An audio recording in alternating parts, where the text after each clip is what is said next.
कि इससे previous lecture में हमने इंटरफेरेंस में डिस्कस किया था कि इंटरफेरेंस जो है that is accordance with law of conservation of energy. Law of conservation of energy के अकॉर्डिंग अगर हमारे पास दो वेव हैं, एक वेव आपके पास सपोज ये है और दूसरी वेव ये है, ठीक है। एक की इंटेंसिटी, एक की जो है एम्पलीट्यूड ए है और दूसरे का बी ए है, दोनों का इक्वल मान के चल रहे हैं ताकि आपका गुड इंटरफेरेंस की कंडीशन सेटिस्फाई होगी। तो इसकी इंटेंसिटी प्रोपोर्शनल होगी ए स्क्वायर के, इसकी ए स्क्वायर के, और टोटल इंटेंसिटी आपके पास आ जाएगी a plus a square that is 2a²। तो बिफोर इंटरफेरेंस आपके पास इंटेंसिटी इतनी है। आफ्टर इंटरफेरेंस अगर आप इंटेंसिटी देखो तो आप आफ्टर इंटरफेरेंस आपके पास इंटेंसिटी जो है यहाँ पर मैक्सिमम इंटेंसिटी 4a² है, ठीक है। और मिनिमम इंटेंसिटी जहाँ पे आपके पास डार्क फ्रिंज बन रही है वहाँ पर आपके पास 0 है। तो नेट आपके पास अगर एवरेज देखो तो एवरेज आपकी इन दोनों की एवरेज आप निकाल लो तो एवरेज आ जाएगी ये 2a²। तो जितनी आपके पास इंटेंसिटी बिफोर इंटरफेरेंस थी उतनी ही आफ्टर इंटरफेरेंस एवरेज इंटेंसिटी है। सिर्फ इंटरफेरेंस में रीडिस्ट्रीब्यूशन हुआ है एनर्जी का एक पॉइंट से दूसरे पॉइंट पर, यहाँ पर इंटेंसिटी बढ़ गई है और यहाँ पर इंटेंसिटी घट गई है, ठीक है। तो सिर्फ इतना फर्क पड़ा है।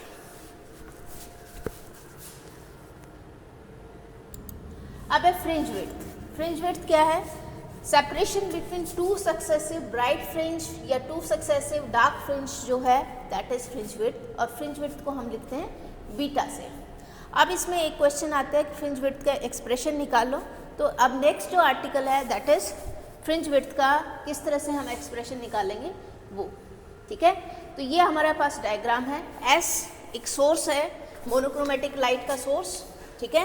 और इसका जो वेवफ्रंट है, स्फेरिकल वेवफ्रंट जो इमिट कर रहा है, उस वेवफ्रंट को हमने दो पार्ट उसके यूज़ किए हैं यहाँ पर। एक छोटा सा पार्ट स्फेरिकल वेवफ्रंट का हमने यहाँ पर यूज़ कर लिया और एक छोटा सा पार्ट यहाँ पर यूज़ कर लिया। दो स्लिट हैं यहाँ पर, ए पॉइंट पर और बी पॉइंट पर, ठीक है। तो ये वेवफ्रंट को हमने डिवाइड कर लिया है। यहाँ पे interference by division of wavefront है, ठीक है। तो कुछ लाइट यहाँ से सेकेंडरी वेवलाइट आपको इमिट कर रही है, कुछ यहाँ से इमिट कर रही है सेकेंडरी वेवलाइट, और इस वाले रीजन में आपके पास ये इंटरफेयर करके डार्क और ब्राइट फ्रिंज दे रही है यहाँ पर, ठीक है। तो इस वाले रीजन में आपके पास डार्क या ब्राइट फ्रिंज मिलेंगी जो आपके पास इंटरफेरेंस की वजह से, ठीक है। ये आपके पास स्क्रीन है, ये वाला स्क्रीन को शो कर रहा है।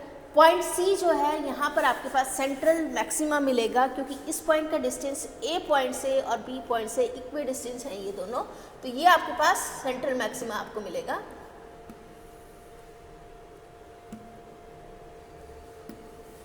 तो पॉइंट ए और बी का डिस्टेंस अगर सी से देखो तो ये इक्वी डिस्टेंस है इस पॉइंट से। तो यहाँ पर पार्ट डिफरेंस आपके पास 0 का, तो ये पॉइंट जो है दैट इज आपका ये मैक्सिमा की पोजीशन जो सेंटर मैक्सिमा है, सेंट्रल मैक्सिमा, ठीक है। अब सपोज स्क्रीन पर एक पॉइंट P है एट ए डिस्टेंस x।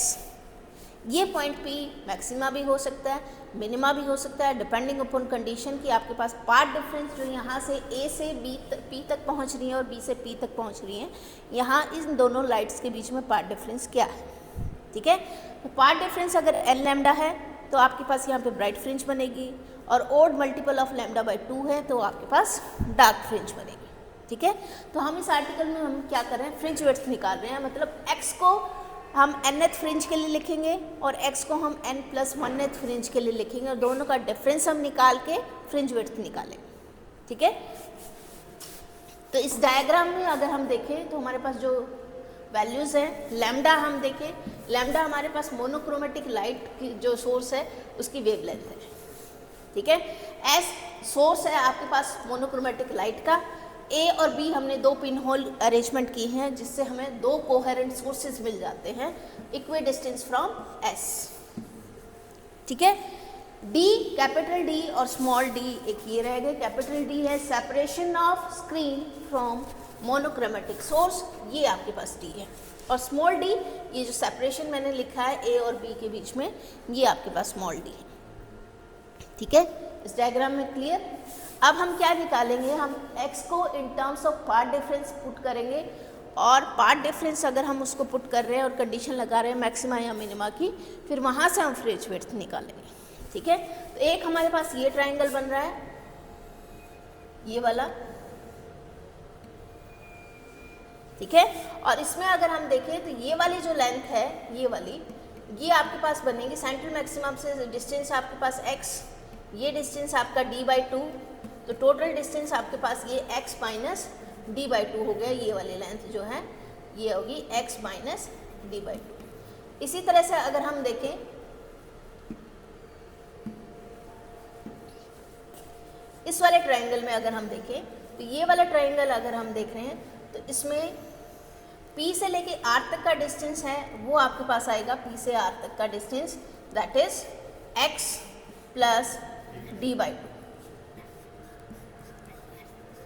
ठीक है, और ये वाला BP आपके पास पाथ लेंथ हो गई, ये डिस्टेंस B से R तक दैट इज कैपिटल D। ठीक है, सिमिलरली इस वाले ट्रायंगल में A से Q तक दैट इज कैपिटल D। तो हम एक बार इस ट्रायंगल के लिए इक्वेशन लिखेंगे A, P एंड Q के लिए, और दूसरी बार इक्वेशन लिखेंगे B, P और R के लिए। ठीक है, तो इन इक्वेशंस को लिखेंगे अगर हम, तो हमारे पास जो रिजल्ट आएगा वो ये आएगा कि डेल्टा जो है दैट इज पार्ट डिफरेंस, और पार्ट डिफरेंस मेरे पास आएगा BP माइनस AP डायग्राम से।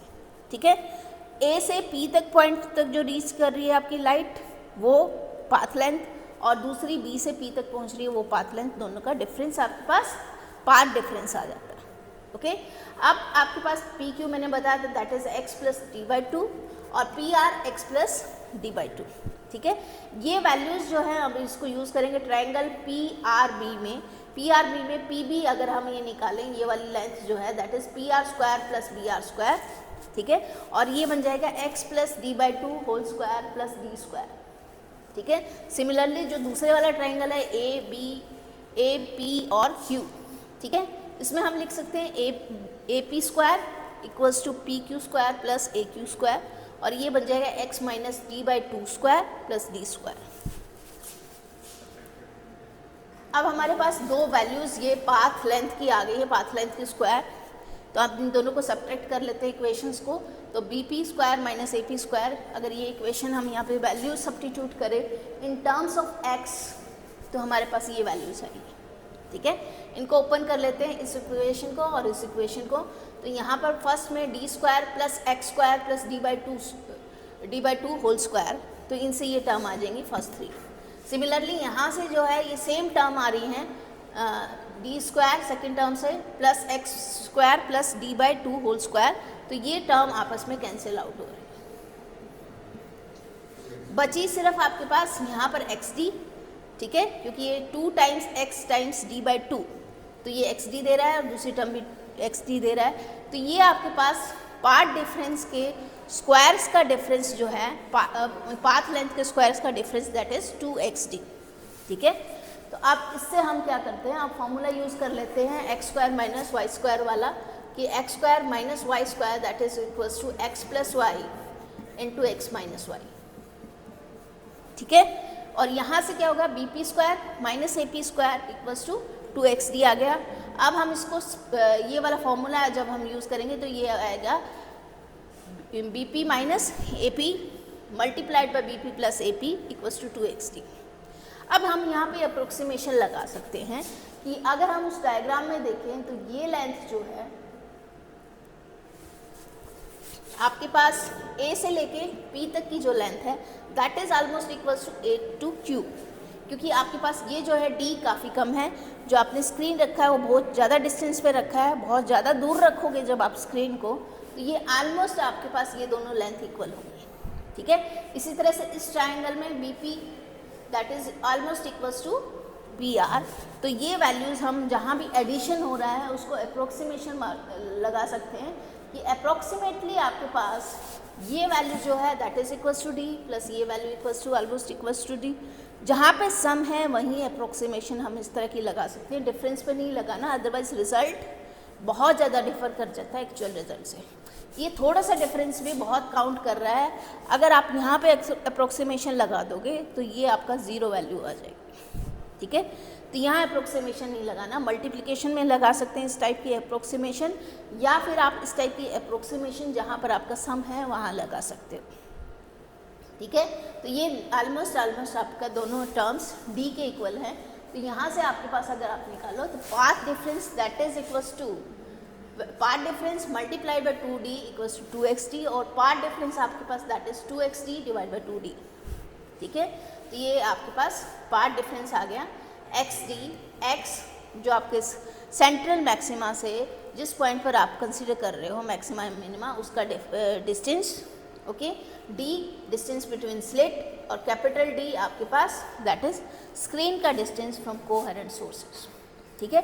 अगर ये फॉर्मूला आपको याद कर रखना है तो इसका ये है फॉर्मूला याद रखने का तरीका कि ये जो है पाथ डिफरेंस,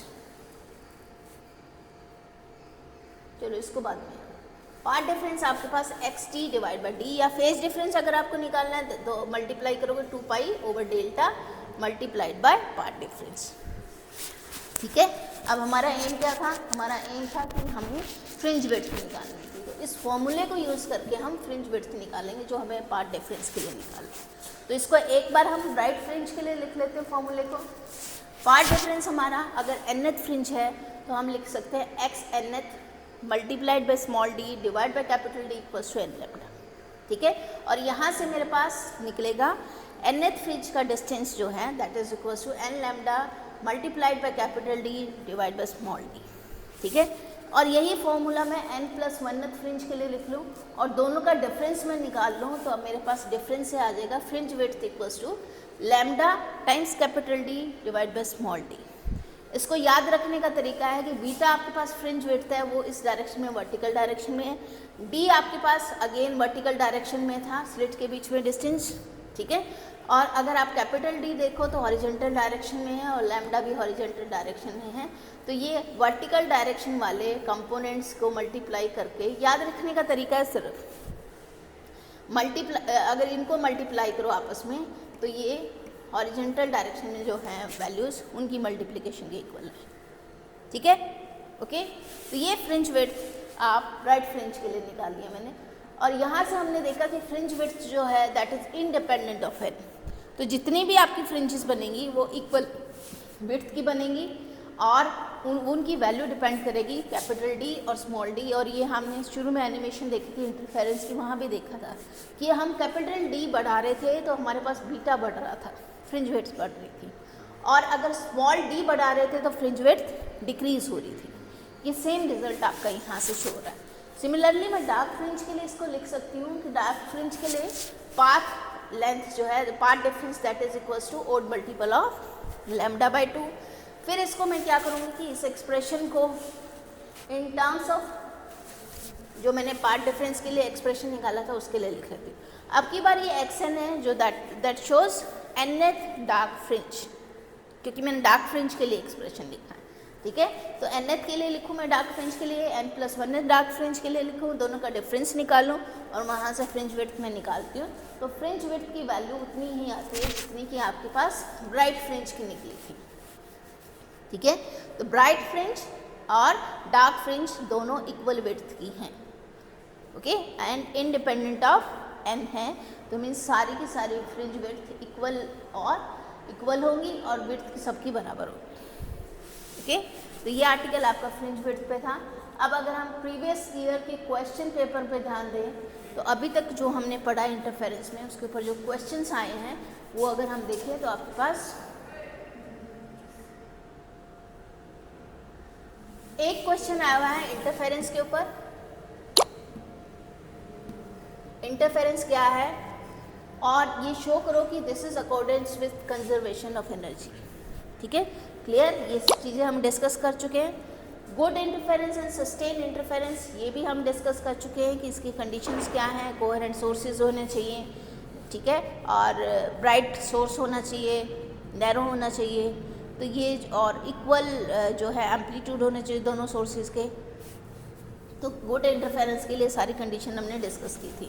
नेक्स्ट क्वेश्चन अगर आप देखो तो ये एक न्यूमेरिकल है और ये आपके लिए होमवर्क है, ये आप करके लाओगे, ठीक है। और उसके बाद अगर नेक्स्ट आप क्वेश्चन देखो तो यहाँ पे कंडीशन मैक्स फ्रिंज विड्थ निकालनी है using condition of maxima and minima, और उसके बाद मैक्सिमा और मिनिमा की कंडीशन के साथ ये डिस्कस करनी है फ्रिंज विड्थ। ठीक है, ये आर्टिकल में हम डिस्कस कर चुके हैं। गुड एंड सस्टेन इंटरफेरेंस, फिर से ये क्वेश्चन आया हुआ है। ओके, और फिर फिनोमिना जो है इंटरफेरेंस का, that is in accordance with conservation of energy, ये क्वेश्चन फिर से पूछा गया है। तो ये कुछ क्वेश्चंस हैं जो आपके बार बार पूछे जा रहे हैं। Principle of superposition of waves, ये हमने पहले डिस्कस कर चुके हैं। फेज डिफरेंस क्या है, नेचर ऑफ इंटरफेरेंस पैटर्न, अगर आप वाइट लाइट यूज़ करते हो तो कैसा बनेगा। ठीक है, अगर आपने वाइट लाइट यूज़ की तो आपके पास बीटा, अगर आप देखो that depends on fringe width. ठीक है, तो फ्रिंज विड्थ लैम्डा पे डिपेंड कर रही है। तो येलो लाइट के लिए फ्रिंज विड्थ अलग होगी, रेड लाइट के लिए कुछ अलग होगी। ठीक है, तो आपके पास क्या होंगी, एक तो कलर्ड फ्रिंज मिलेंगी। ठीक है, दूसरे फ्रिंजेस आपस में ओवरलैप भी कर सकती हैं कुछ रीजन में, तो कुछ पोर्शन आपको कलर्ड मिलेगा, कुछ जहाँ पे ओवरलैप ज़्यादा होगी, ज़्यादा कलर्स की होगी, वहाँ पे वाइट पोर्शन भी मिलेगा। ठीक है, तो फ्रिंज विड्थ फ्रिंजेस अगर आपने वाइट लाइट के साथ बनाई तो कलर्ड फ्रिंजेस मिलेंगी। ठीक है, और ओवरलैपिंग में इनमें हो कि यहाँ पे आपके पास ये लैम्डा डिपेंडेंट है फ्रिंज विड्थ। ओके, तो ये क्वेश्चन सारे हो गए।